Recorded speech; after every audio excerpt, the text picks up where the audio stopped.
णमो सिद्धार्णमो आयरीयार्णं णमो बच्छायार्णं णमो लोहि सविसाहुडम् मङ्गलं भगवान् वीरो मङ्गलं गौतमो गणी मङ्गलं कुन्दिकुन्दाद्यो जैन धर्मोऽस्तु मङ्गलम् सर्वमङ्गलमाङ्गल्यं सर्वकल्याणकारिकं प्रधानं सर्वधर्माणां जैनं जयतु शासनम् जैनं जयतु शासनम् यस्य स्वयं स्वभावाप्ति रभावे कृष्णकर्मिणा तस्मै संज्ञानिरूपाय नमोस्तु परमात्मने। आचार्य पूज्यपाद विरचित इष्टोपदेश के आधार पर हमारा स्वाध्याय चल रहा है। प्रकरण ये था कि आचार्य भगवान ने कहा कि राग द्वेष का फल वह संसार है। तब शिष्य कहता है कि आचार्य यदि संसार में ही सुख हो तो फिर संसार के अलावा मोक्ष का पुरुषार्थ क्यों करना। तो आचार्य भगवान कहते हैं कि संसार में एक विपदा निकलती नहीं, ऐसी अन्य अनेक आपदाएं खड़ी रहती हैं घटिका यंत्र की तरह। तब शिष्य पुनः कहता है कि आचार्य जो धन संपत्ति वाले जीव हैं वो तो सुखी दिखते हैं ना संसार में। तो आचार्य धन संपत्ति का स्वरूप बतलाते हैं कि जिसकी प्राप्ति बड़ी कठिनाई से होती है, जिसका संरक्षण करना कठिन है और नियम से जो नाश को प्राप्त हो जाने वाले हैं। ऐसे यही था ना। हाँ, क्या वो घी वाला था? हाँ, घी वाला था ना।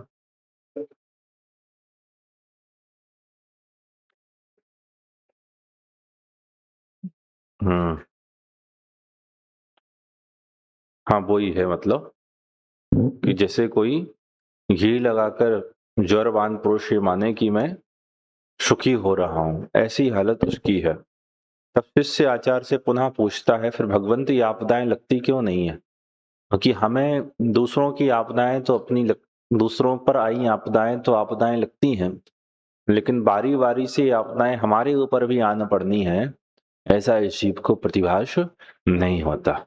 और उसका कारण क्या दिया आचार्य ने कि ऐसा क्यों है?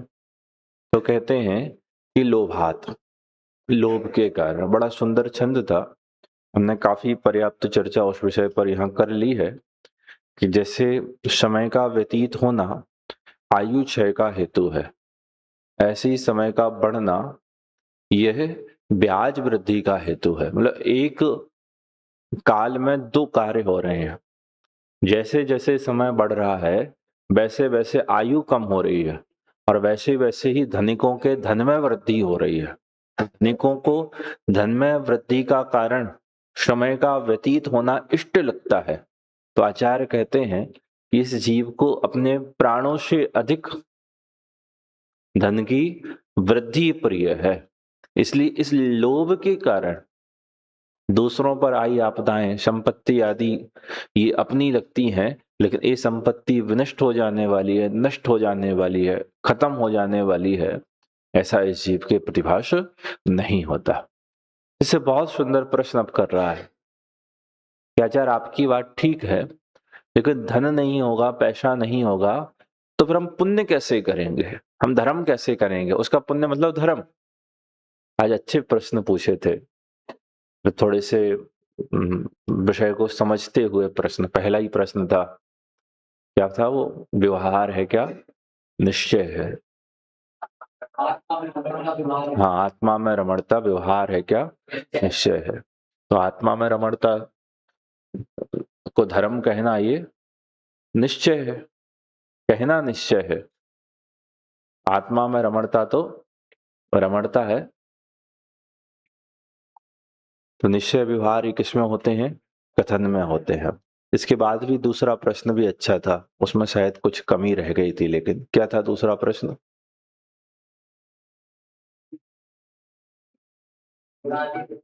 हाँ, ये बड़ा सुंदर प्रश्न था कि गुणादि भेद हैं वह आगम में निश्चय से जीव के कहे हैं, और अध्यात्म में गुण आदि के भेद को कहना ये व्यवहार है। तो उसके संदर्भ में क्या उत्तर दिया था तुमने?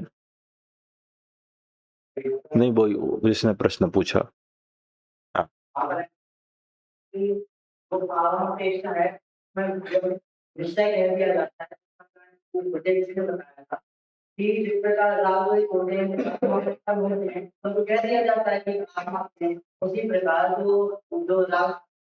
गुण भेद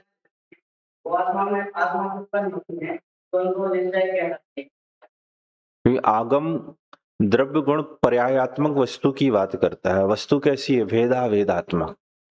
तो भेद भी वस्तु में है और अभेद भी वस्तु। गुण भेद ये भी वस्तु का स्वरूप है, और गुणों का अभेद ये भी वस्तु का स्वरूप है, और आगम में ऐसे भेद अभेदात्मक वस्तु की सिद्धि की है। तो निश्चय से भेद अभेद किसके हैं? ये वस्तु के ही हैं। लेकिन भेद के आश्रय से मोक्ष मार्ग की सिद्धि नहीं होती, भेद के आश्रय से सम्यक दर्शन नहीं मिलता। इसलिए अध्यात्म में भेद को व्यवहार कहा है। सेकंड ईयर और फाइनल वालों को कुछ ख्याल आया?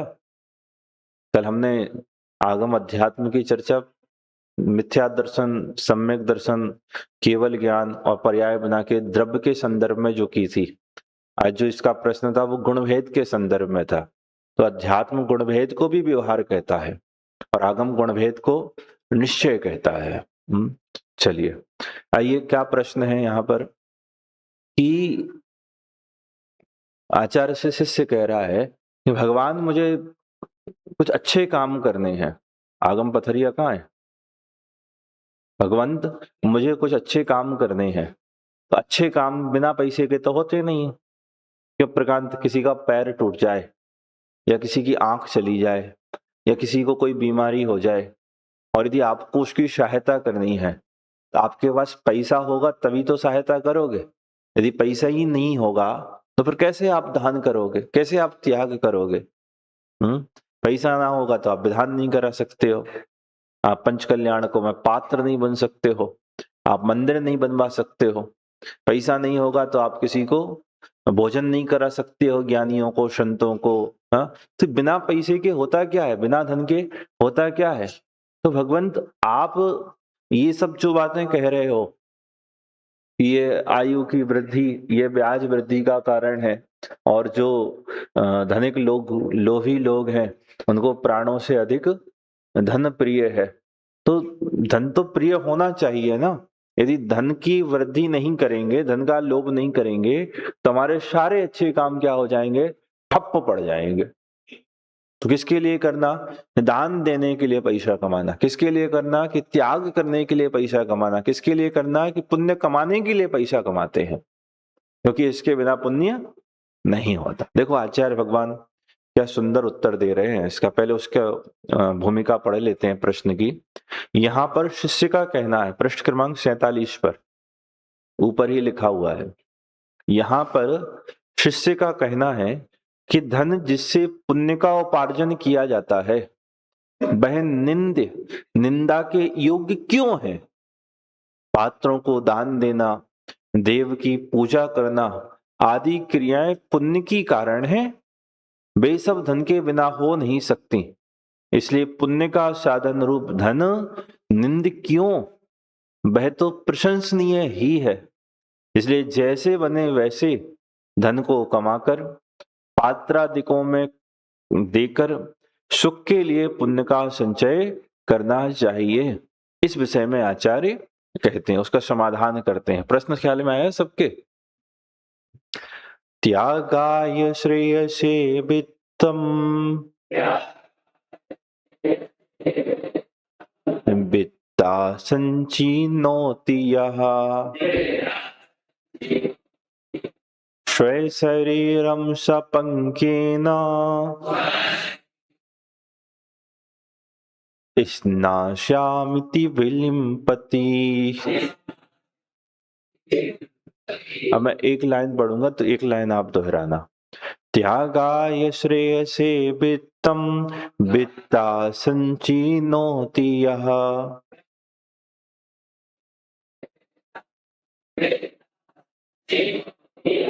स्वशरीरं सपंकेन नास्यामीति विलिम्पति।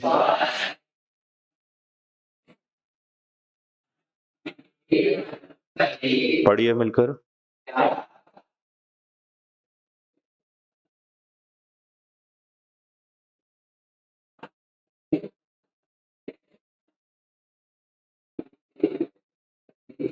अनुवाद पढ़िए।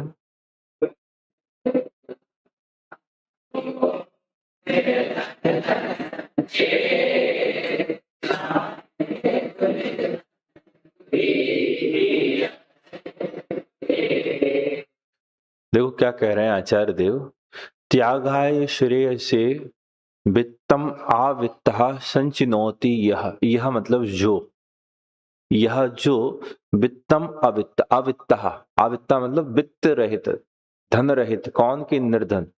यह जो निर्धन श्रेयसे पुण्य के लिए त्यागाय दान आदि त्याग के लिए वित्तम संचिनोति वित्त का संग्रह करते हैं वित्त का संचय करते हैं। क्या कि जो पुरुष जो निर्धन पुरुष त्याग के लिए पुण्य के लिए धन का संचय करते हैं। स्वय शरीरम शपंकेन शा वह स्नास्यामी इति वह स्नास्यामी इति स्नान कर लूंगा ऐसा समझकर स्वय शरीरम पंकेन अपने शरीर पर अपने शरीर को पंकेन मतलब कीचड़ से बिलिम्पति क्या करते हैं ये लेप रहे होते हैं। अपने शरीर को किससे लेपते हैं कीचड़ से लपेटते हैं। बात समझ में आई कि भैया मैं कीचड़ क्यों लपेटा हूं कि मुझे नहाना है मैं नहाने के लिए क्या कर रहा हूं ये कीचड़ को लपेट रहा हूं। कैसा मूर्ख है हा? मूर्ख है कि समझदार है। नहाने के लिए कीचड़ को लपेटना सही है भाई। कीचड़ लपेटते क्यों हो कि तुम्हें नहाना पड़े।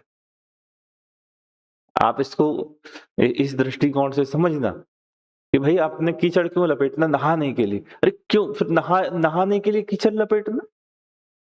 अरे कीचड़ लपेटा हो तो नहा लो। मतलब ये आप अपने संदर्भ में मत समझना कि हम कि भाई सुबह से नहीं नहाना क्योंकि कीचड़ नहीं लपेटा है तो क्यों नहाना। ये नहीं कह रहे नहाना नहीं। क्या फाल्गुन ये नहीं कह रहे हैं कि नहाना नहीं। ये कह रहे हैं यदि शरीर पर गंदगी लगी है नहाकर साफ कर लेना। लेकिन साफ करने के लिए गंदगी लपेटना ये समझदारी है।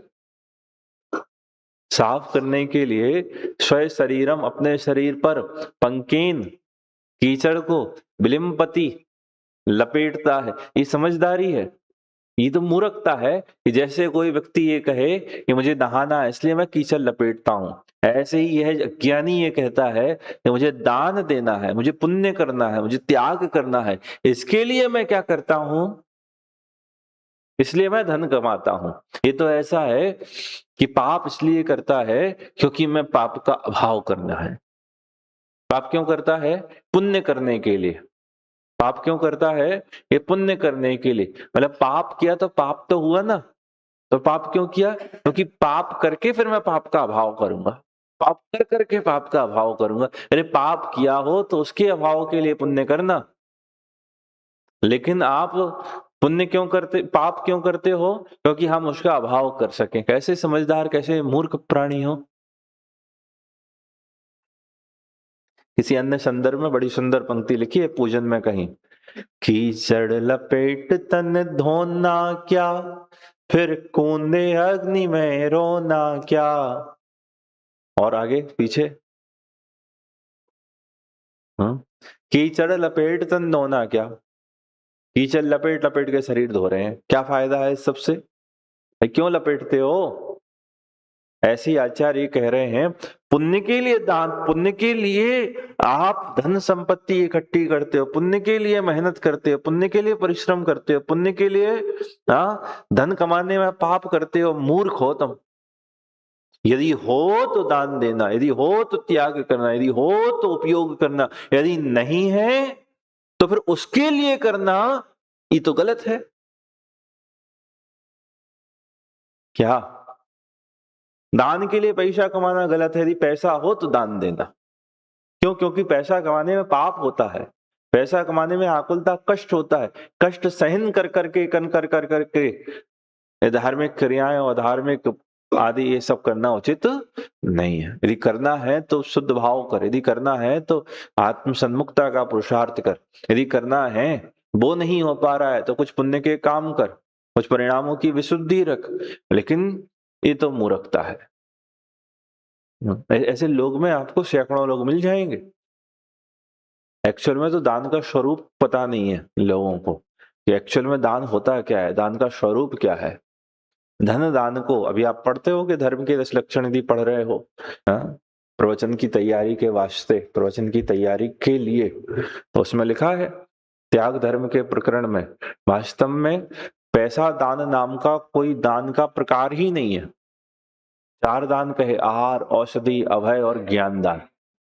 तो आहार, औषधि, अभय, ज्ञान दान में किसी भी दान में क्या पैसा दान दान नाम का कोई, धन दान नाम का कोई प्रकार है क्या? नहीं है, नहीं है ना। तो फिर ये कहां से आ गया? क्योंकि उन सामग्रियों की प्राप्ति इनके निमित्त से होती है। यदि ये इन सबका हेतु ना हो, किसका? आहार, औषधि, अभय और ज्ञान का, तो फिर इनके लिए मतलब फिर तो धन की क्या कीमत? जैसे मतलब पशु होते हैं, उसके सामने आप 2000 का नोट डालो या 2 लाख की गड्डी डालो, उसके लिए तो क्या है? उसके लिए तो सड़े हुए कागज जैसी स्थिति है उसकी। वो कहेगा इससे अच्छा तो 2 पेटी मतलब 2 पोटली हमारे लिए आहार दे देता, घास दे देता।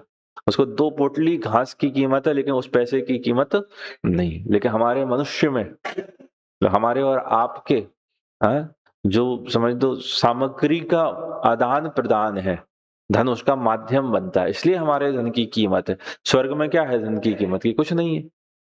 ये पैसे की कीमत क्या है? कि कुछ नहीं है। नरक में क्या है? कि कुछ नहीं है। पशुओं के लिए क्या है? कि कुछ नहीं है। तो धन नाम का तो कोई दान है ही नहीं। ऐसे ही और भी बहुत कुछ सोचने समझने का है, विषय से विषयांतर बाहर चले जाएंगे बहुत सारी बातें यदि कहने लगे इसके संदर्भ में, लेकिन विचार करना जरा, लेकिन विचार करना जरा कि जो जीव दान के लिए, पुण्य के लिए धन आदि का संरक्षण करते हैं, एक्चुअल में वह ऐसे हैं जो कि कीचड़ लपेट को तन को धोना चाहते हैं, पाप कर करके पुण्य करना चाहते हैं। ऐसा स्वरूप ही नहीं। यदि हो तो करो, नहीं है तो तुम्हारा अभिप्राय कितना मलिन है, तुम्हारा अभिप्राय कितना मलिन है। एक्चुअल में ये तो बहानेबाजी कर रहा होता है। कैसी बहानेबाजी कर रहा होता है कि मुझे पुण्य करना है, मुझे पुण्य करना है, मुझे पुण्य करना है। पाप परिणाम करके पुण्य होता है, पाप की क्रियाओं से पुण्य होता है। तेरी आसक्ति पाप की है, तेरी आसक्ति अशुभ की है, तेरी आसक्ति पापाचरण की है। अब उसको ढकने के लिए, उसको बनाए रखने के लिए, उसको बचाने के लिए पुण्य का बहाना करता है। लेकिन ये बहानेबाजी भी चलने वाली नहीं है। 2 बातें कही अभी मैंने एक्स्ट्रा। क्या क्या कही? एक तो धन दान नाम का कोई दान हमारे यहाँ है ही नहीं। दूसरा, ये जो व्यक्ति पुण्य के लिए पाप करते हैं, उनके अभिप्राय में पुण्य से ज्यादा किसकी महिमा है? ये पाप की है। ये पापाचरण वाले हैं, वो तो अपने पाप को ढकने के लिए, पाप के संरक्षण के लिए, पाप की सुरक्षा के लिए, अपनी बुरी नियत के लिए पुण्य का सहारा चाहते हैं, पुण्य से उसको ढकना चाहते हैं। इनको धन की आसक्ति है, उन्हें पुण्य की आसक्ति नहीं है। इनके धन मात्र की आसक्ति है, इनके पुण्य की आसक्ति नहीं। और सुनना, ऐसे अभिप्राय से कि हम धन पाप पुण्य के लिए कमाते हैं, एक्चुअल में इनके पुण्य परिणाम चल ही नहीं रहे होते हैं, इनके चल तो पाप परिणाम ही रहे होते हैं। ख्याल में आई बात? हाँ जी या ना जी? और धन दान आदि से ही पुण्य होता है क्या? इस सामग्री के बिना पुण्य नहीं होता क्या? इसके बिना स्वर्ग आदि की प्राप्ति नहीं होती क्या? पुण्य तो होता है माना, लेकिन लौकिक अन्य संसाधनों की उपलब्धता तुम्हारे धन से तो वैसे भी नहीं होती है। सबके उदय प्रमाण व्यवस्थाएं ही बनती हैं, लेकिन तुम बुरा कर रहे हो अपना। ये कुछ विचारणीय बिंदु है और अधिक इनको सोचना विचारना। क्या किसी के धन से, किसी की संपत्ति से किसी का भला, किसी का हित होता है? सबका हित अहित उसके कर्मोदय के अनुसार होता है। हम और आप केवल निमित्त मात्र बनते हैं। ये अभिप्राय कि मैं किसी का भला कर सकता हूं, ये अभिप्राय कि मैं किसी को कर कष्टों से छुड़ाकर उसको सुख दे सकता हूं, ये अभिप्राय मिथ्या है, ये अभिप्राय गलत है। बात है भावनाओं की। बात किसकी है? ये भावनाओं की। कि आपकी भावनाएं हैं किसी के कष्ट दुख दूर करने की, आपकी भावना है प्रभावना की, और आपके पास अर्जित संपत्ति है जिसका आप सदुपयोग करना चाहते हो, वो है पुण्य। वो क्या है? कि पुण्य है। लेकिन संपत्ति का अर्जन पुण्य के लिए करना, ये गलत अभिप्राय, गलत वासनाएं हैं। आचार्य भगवान इसका निषेध कर रहे हैं, इसका मनाही कर रहे हैं। ले ऐसा नहीं होता। हो तो देना, नहीं हो तो कोई बात नहीं, लेकिन देने के लिए कमाना, देने के लिए कमाना नहीं, ऐसा व्यवस्था ही नहीं है। आइए फिर से एक बार छंद पढ़ते हैं, पढ़िए मिलकर जरा।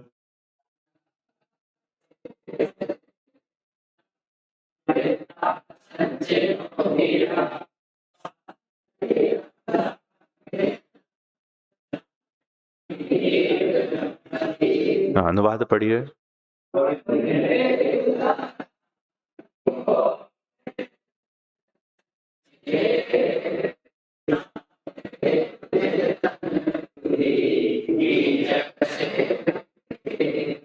जरा 11th 12th वाले पढ़ो एक बार संस्कृत में मिलकर।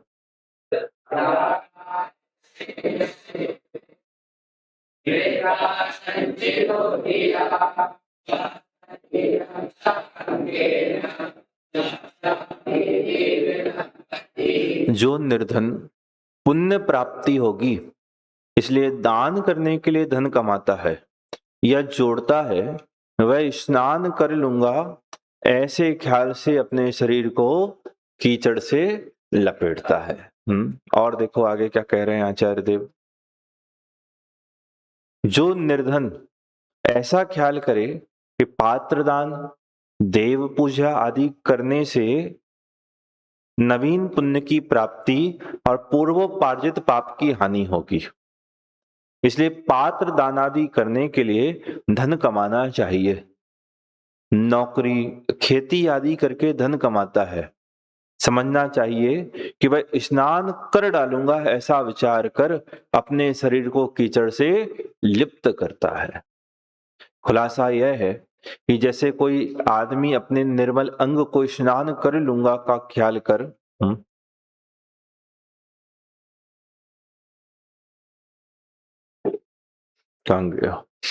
जैसे कोई आदमी अपने निर्मल अंग को स्नान कर लूंगा का ख्याल कर कीचड़ से लिप्त कर डाले तो वह बेवकूफ ही गिना जाएगा। उसी तरह पाप के द्वारा पहले धन कमा लिया जाए, पीछे पात्र दानादि के पुण्य से उसे नष्ट कर डालूंगा। पहले पाप करूंगा फिर पाप को खत्म करूंगा। ऐसे ख्याल से धन के कमाने में लगा हुआ व्यक्ति भी समझना चाहिए। संस्कृत की टीका में यह भी लिखा हुआ है कि चक्रवर्ती आदिकों की तरह जिसको बिना यत्न किए हुए धन की प्राप्ति हो जाए तो वह उस धन से कल्याण के लिए पात्र दान आदि करे तो करे। यदि है तो दे, यदि नहीं है तो देने के लिए पाप करके कमाए तो ये तो गलत है। ऐसी कोई व्यवस्था मूर्ख है, बेवकूफ है। फिर किसी को भी धन का उपार्जन शुद्ध वृत्ति से हो ही नहीं सकता, हो ही नहीं सकता। वो भी लिखा है संस्कृत में, देखो जरा क्या लिखा है। शुद्धैर धन धनैर विवर्धन्ते सतामपि न संपदा नहीं स्वच्छाम्बुभि पूर्णः कदाचिदपि शृण्वः। फिर किसी को भी धन का उपार्जन शुद्ध वृत्ति से हो भी नहीं सकता, जैसा कि गुणभद्राचार्य ने आत्मानुशासन में कहा है। सत्पुरुषों की संपत्तियां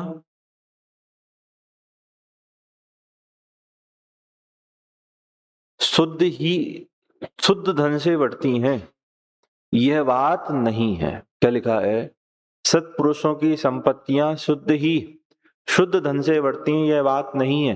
देखो, नदियां स्वच्छ जल से ही परिपूर्ण नहीं हुआ करती हैं, वर्षा में गंदे पानी से भी भरी रहती है। हमने जो इसके पहले श्लोक पढ़ा था, उसका भावार्थ पढ़ा था क्या नहीं पढ़ा था? हाँ, विशदार्थ और भावार्थ वगैरह पढ़ा था उसका, क्या नहीं पढ़ा था? पक्का याद है क्या नहीं है तुम लोगों को? क्योंकि ना मुझे ये पढ़ते हुए एक बात ख्याल आई कि वो बात आपको बताई नहीं है, इसलिए एक श्लोक, एक छंद आया होगा। एक सेकंड, हाँ बता रहा हूं क्या था वो।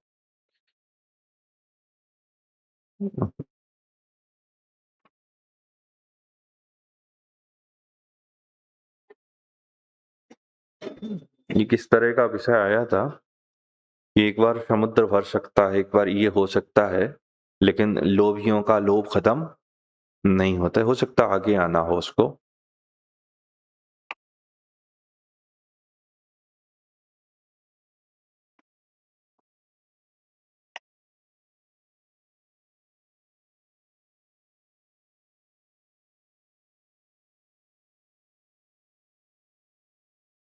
चलो ठीक है, अब जो है उसको आप पढ़ लेना। देखिए यहाँ क्या कह रहे हैं, सत्पुरुषों की संपत्तियां शुद्ध धन से बढ़ती हैं, यह बात नहीं है। देखो, नदियां स्वच्छ जल से ही परिपूर्ण नहीं हुआ करती हैं, वर्षा में गंदे पानी से भी भरी रहती हैं। ये नहीं कह रहे हैं, ध्यान रखना, कि संपत्ति सबको पाप से ही मिलती हैं, लेकिन बहुत से लोगों को संपत्तियां पाप के बिना भी नहीं मिलती हैं। नदियों में शुद्ध जल भरा रहता ना, नदियां भरी रहती हैं किससे? इस शुद्ध जल से। लेकिन अकेले शुद्ध जल से नहीं भरी रहती हैं, बारिश के समय गंदे पानी से भी नदियां भर जाती हैं। ऐसे ही सत्पुरुषों के पूर्व पुण्य के उदय से धन आदि की प्राप्ति सहज हो भी जाती है, लेकिन कईयों को तो बिना पाप के इस युग में संपत्ति की प्राप्ति होती ही नहीं। एक दिन और मैंने आपसे बात बड़े विस्तार से कही थी कि भाई, हम ऐसे काल में पैदा हुए हैं, ऐसे समय में पैदा हुए हैं, हम बहुत हीन पुण्य वाले हैं। कैसे हैं हम और आप? बहुत हीन पुण्य वाले हैं। हमारे इंद्रियों का सुख ऐसा निरंतराय नहीं होता। कोई जीवन से करोड़पति नहीं होता, कोई जीवन से रोडपति नहीं होता। रोडपति करोड़पति हो जाए, उसके जीवन में भी 2-4 झटके लगते हैं। मतलब निरंतराय भोग सामग्री की उपलब्धता नहीं होती। और इस काल में, इस युग में बिना पाप किए अधिक धन संपत्ति की प्राप्ति संभव ही नहीं है। तो फिर क्या करना? धन कमाना क्या नहीं कमाना? अरे धन क्यों कमाना, ये तो विचार करो। धन से सुखी होते हैं क्या? धन के लिए पूरा जीवन व्यतीत कर देना क्या? मर जाओगे तो क्या ही कर लोगे?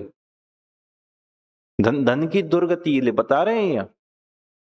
यदि हो तो उपयोग करो, नहीं हो तो उसके लिए मर मत जाओ, उसके लिए अपने जीवन को खत्म मत करो, उसके लिए कष्ट और आकुलता को मत झेलो। आचार्य भगवान ये कहना चाहते हैं।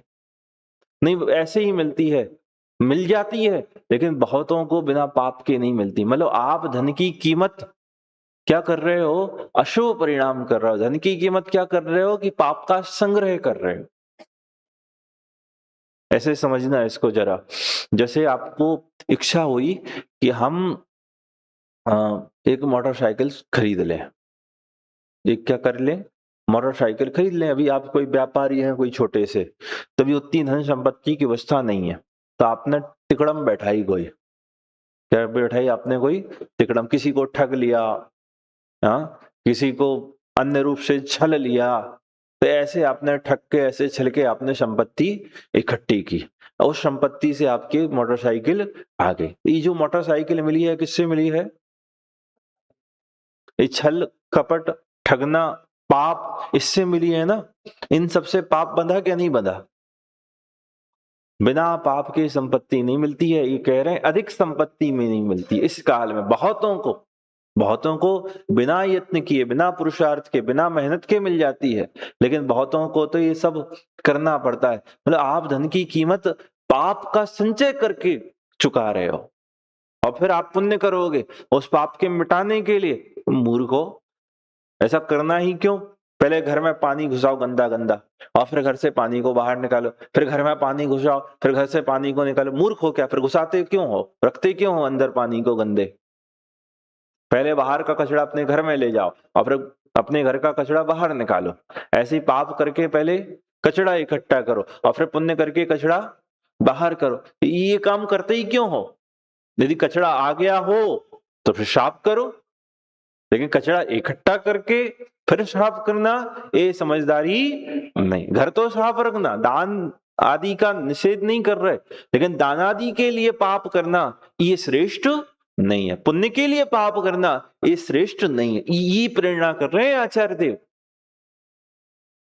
समझ में आया आपको आचार्य का भाव? दान आदि के लिए, पुण्य के लिए धन का संचय करना उपयुक्त नहीं। यदि हो तो करो, नहीं है तो पाप कर करके ये सारे काम नहीं करना। तो इस युग में ये जो अंतिम में लिखा ना, केवल मतलब ईमानदारी से पैसा आता हो ऐसा नहीं है, बेईमानी से भी आता है।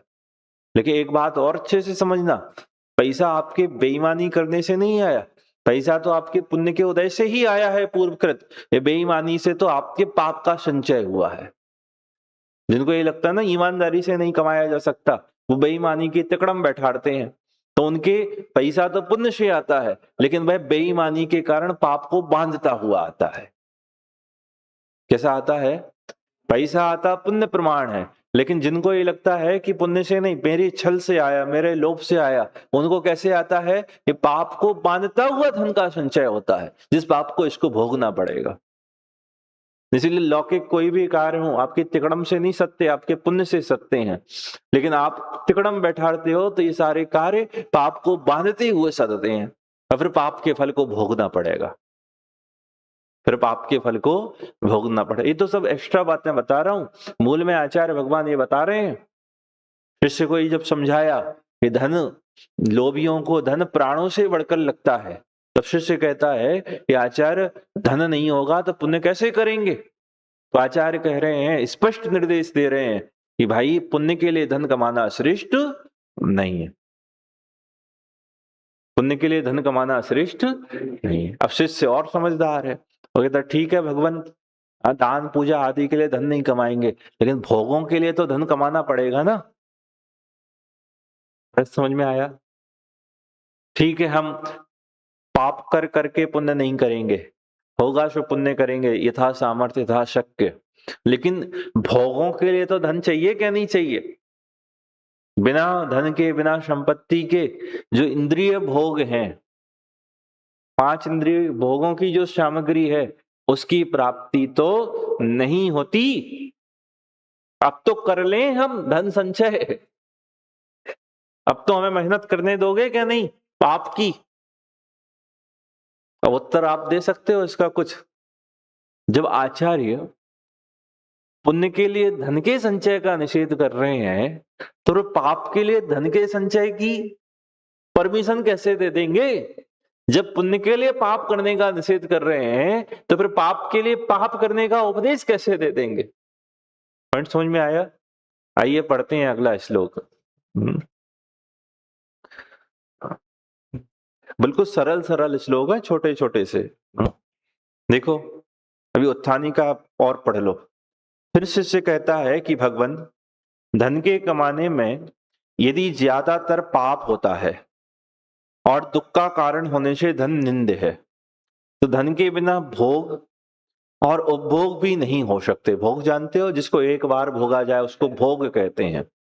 और जिसको बार बार भोगा जाए उसको उपभोग कहते हैं। जैसे भोजन आदि है, ये भोग सामग्री है, एक बार भोगने के बाद पुनः उसका सेवन नहीं करते। और घर परिवार, मकान, दुकान, ये सब क्या है? उपभोग सामग्री है, इनका बार बार भोग होता है। वस्त्र आदि है, ये उपभोग है। देखिए, तो धन के बिना भोग और उपभोग भी नहीं हो सकते, इसलिए उसके लिए धन होना ही चाहिए। और इस तरह धन प्रशंसनीय माना जाना चाहिए। इस विषय में आचार्य कहते हैं कि यह बात भी नहीं है, अर्थात पुण्य का कारण होने से धन प्रशंसनीय है, यह जो तुमने कहा था शुभ वैसा ख्याल कर धन कमाना उचित नहीं, यह पहले ही बताया जा चुका है। भोग और उपभोग के लिए धन साधन है, यह जो तुम कह रहे हो सो भी बात नहीं है। यदि कहो क्यों, तो उसके लिए कहते हैं। अब उसको समझाते हैं। देखिए, पढ़ते हैं।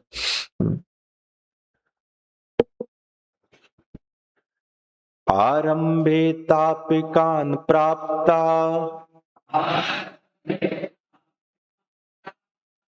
तृप्ति प्रतिपादिकान अन्ते सुदुस्त्यजान कामम अन्ते सुदुस्त्यजान कामम कामन का सेवते सुधी। अब एक एक पंक्ति पढ़ेंगे। आरंभे तापिकान प्राप्ता तृप्ति प्रतिपादिकान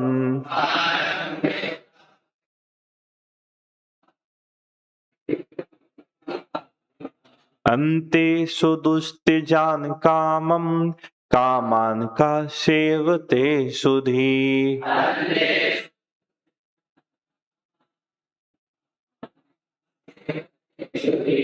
हाँ, पढ़िए मिलकर।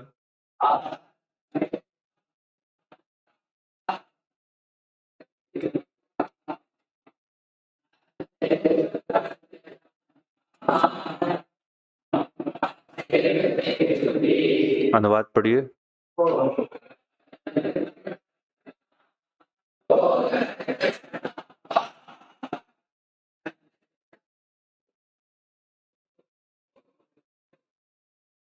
भोग के लिए तो पैसा कमाएं, भोग के लिए, उपभोग के लिए तो धनादि संपत्ति को प्राप्त करें। तो आचार्य भोगों का स्वरूप कह रहे हैं। आचार्य किसका स्वरूप कह रहे हैं? भोगों का। भाई, तू भोगों के लिए क्यों कमाना चाहता है? भोग तो बुरे हैं। भोग भव रोग बढ़ावे, क्या है छंद, क्या है भाई? तुम लोग क्या करते हो? भक्ति पूजा सब कुछ करते हो, लेकिन याद क्यों नहीं रहता है? देखो, आरंभे ताप कान, आरंभ मतलब प्रारंभ में, ताप कान मतलब दुख को, कष्ट को देने वाले हैं।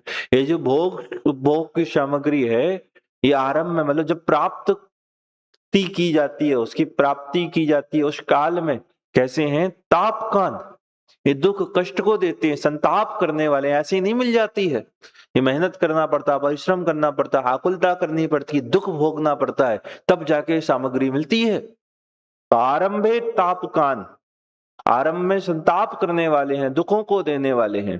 अब तो ठीक है, अरे सुनो, मिल गया, अब तो भोगेंगे ना शांति से। तो सुनो, प्राप्ताव तृप्ति प्रतिपादकान, प्राप्तोर प्राप्तोर अतृप्ति प्रतिपादकान, और प्राप्ति होने के बाद यह तृप्त नहीं करने वाले, यह अतृप्त करने वाले हैं। एक तो मिलते बड़ी मुश्किल से हैं, और जब इनको भोगना शुरू कर दें तो तृप्त हो जाएंगे। तो ऐसा भी नहीं है, इनके भोगने से तृप्ति नहीं मिलती, बल्कि तृष्णा और बढ़ती है। समझ में आई बात? देखो, प्राप्ताव तृप्ति प्रतिपादकान, और प्राप्ति होने के बाद ये अतृप्ति करने वाले हैं। और बाद में जब इनको छोड़ने जाए तो अंते सुदुत्तिजान, और अंत में कैसे हैं? महा कठिनाई से छोड़े जाने वाले हैं, छूटते नहीं है। अंते सुदुस्तिजान, अंत में बहुत कठिनाई से छोड़े जाने वाले हैं। कामम कामान कहा शेवते सुधी। कामान मतलब ऐसी भोग उपभोग की सामग्री को, कहा कौन, सुधी कौन बुद्धिमान, कामम सेवते आसक्ति पूर्वक सेवन करते हैं। आपको सामान्य से अर्थ समझ में आया कि इन भोग उपभोग का स्वरूप आरंभ मध्य और अंत में कष्टकारी है। ये प्रारंभ से लेकर अंत तक क्या देती हैं, ये कष्ट देने वाले हैं। फिर कौन बुद्धिमान ऐसा होगा जो इन भोग उपभोग की सामग्री को कैसे भोगेगा? आसक्ति, आसक्ति शब्द में बहुत वजन है।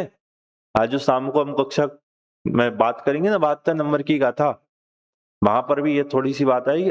काम मतलब आसक्ति से। देखो भोग तो ज्ञानी भी करते हैं, चक्रवर्ती हुए भरत चक्रवर्ती, ऐसे 12 चक्रवर्ती हुए, तीर्थंकर हुए, बड़े बड़े महापुरुष हुए, इन सबके पुण्य के उदय से भोग उपभोग की सामग्री मिली तो ये भोग करते थे क्या नहीं करते थे? करते थे। लेकिन ये कैसा भोग करते थे? कामम ना, यह काम से मतलब आसक्ति से भोग नहीं करते थे। ये उनका स्वरूप जानकर उनका भोग भोग मतलब उनमें आनंद मानकर, उनमें मजा मानकर, उसमें समझ लो रच कर, उसमें पच कर, उसमें मस्ती करते हुए, उसमें गृद्धता से, उसमें आसक्त होकर उनका भोग भोग नहीं करते थे। और अज्ञानी उनके स्वरूप को ना जानकर कैसे करता है? कामम आसक्ति पूर्वक भोग करता है। ज्ञानी उसमें आसक्त होकर उनका भोग नहीं करते। आरंभे ताप कान, आरंभ में संताप को करने वाले, प्राप्ताव तृप्ति प्रतिपादकान, और प्राप्ति होने पर अतृप्त करने वाले, अंते सुदुस्ते जान, अंत में महाकठिनाई से छोड़े जाने वाले, कामान भोगोपभोग को, कहा कौन, सुधी बुद्धिमान, कामम सेवते आसक्ति से उनका सेवन करेगा। ऐसा कौन बुद्धिमान होगा जो आसक्ति से इन भोग उपभोग की सामग्री का सेवन करेगा? एक बार अर्थ पढ़ते हैं। आरंभ में संताप के कारण और प्राप्त होने पर अतृप्ति के करने वाले तथा अंत में जो बड़ी मुश्किलों से भी छोड़े नहीं जा सकते, ऐसे भोगों को कौन विद्वान समझदार ज्यादती व आसक्ति के साथ सेवन करेगा? अर्थात कोई बुद्धिमान तो ऐसा कार्य नहीं करेगा। तो इस तरह इन दो छंदों में 16 और 17 नंबर के छंद में जब शिष्य कहता है कि धन की प्राप्ति पुण्य के लिए करनी है तो आचार्य उसका निषेध करते हैं, और जब ये कहता है कि धन की प्राप्ति भोग और उपभोग के लिए करनी है तो आचार्य भोग उपभोग को कष्टकारी कहते हैं। कहने का मतलब आचार्य का यही है कि धन आदि संपत्ति के लोभ को, लालच को छोड़ दो। धन की आसक्ति को, धन के लालच को, धन के लोभ को क्या कर दो? छोड़ दो, उसका त्याग कर दो। ये अभिप्राय है आचार्य का। विशेष चर्चा आगे करेंगे, अभी विराम लेते हैं।